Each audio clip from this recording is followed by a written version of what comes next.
Hello everyone, good morning. সবাইকে জানাই আরেকটা নতুন ব্লগে তোমাদের জানাই অনেক অনেক অনেক ওয়েলকাম।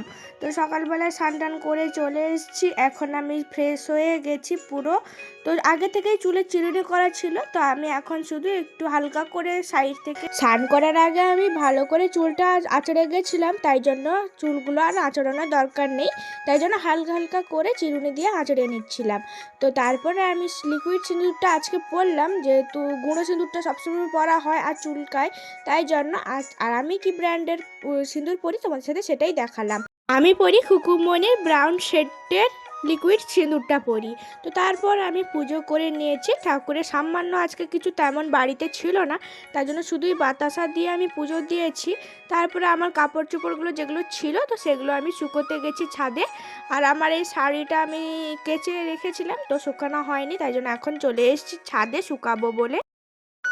আর 2 দিন থেকে যে হারে বাতাস হচ্ছে, আজকে তো বিকেলে এত পরিমাণ মানে মেঘ উঠেছিল, বৃষ্টিও হয়েছে এইদিকে। তো তোমাদের ওইদিকে বৃষ্টি হয়েছে কিনা অবশ্যই জানিও। আর প্রচুর পরিমাণ মেঘ উঠেছিল, আর বাতাস কত জোরে দিচ্ছে তোমরা অবশ্যই দেখে বুঝতেই পারছো। তো আজকে মানে প্রচুর মেঘলাও হয়েছিল, তো তাই জন্য দেখো আমার কয়েকটা কাপড় ছিল সেগুলোই কেচে শুকিয়ে দিয়েছি।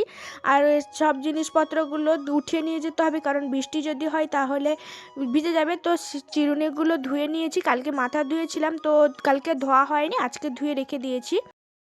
চিরুনিগুলো ধোয়া হয়ে গেছে, তো এখন আমি জল ট্যাঙ্কের উপরে ওগুলো শুকাতে দিয়ে দিলাম। আর আমি কালকে পাপোশগুলো কেচে রেখেছিলাম, তো সারাদিন শুকিয়েছে। তো আজকে আমি নিচে নিয়ে যাচ্ছি। আর দেখো মেঘ কতটা উঠেছে, পুরো ঘন হয়ে গেছে, আর বাতাস এত জোরে দিচ্ছে মনে হচ্ছে এক্ষুনি বৃষ্টি নেমে যাবে। তো তাও আমার মোবাইলে কিন্তু পরিষ্কার মনে হচ্ছে, কিন্তু এতটাও পরিষ্কার নয়। তো যাই হোক, মানে আধশোকা হয়ে গেছে কাপড়গুলো, তো সেগুলো উঠিয়ে নিলাম। তো জল ঝরে গেছে, কোনো অসুবিধা নেই, ভেতরে মেলে দেবো, আর অসুবিধা হবে না। আর এগুলো আমি ঠাকুরের জামা কাপড় সমস্ত কিছুই ধুয়েছিলাম, সেগুলো উঠিয়ে নিলাম, বৃষ্টিতে এলে তো ভিজে যেতে পারে, তাই জন্য। আর এইদিকে আমার বড়মশাই দেখো এখানে নতুন তুলসী মঞ্চ বসাচ্ছে, তো এটাই ধুয়ে পরিষ্কার করে নিচ্ছে।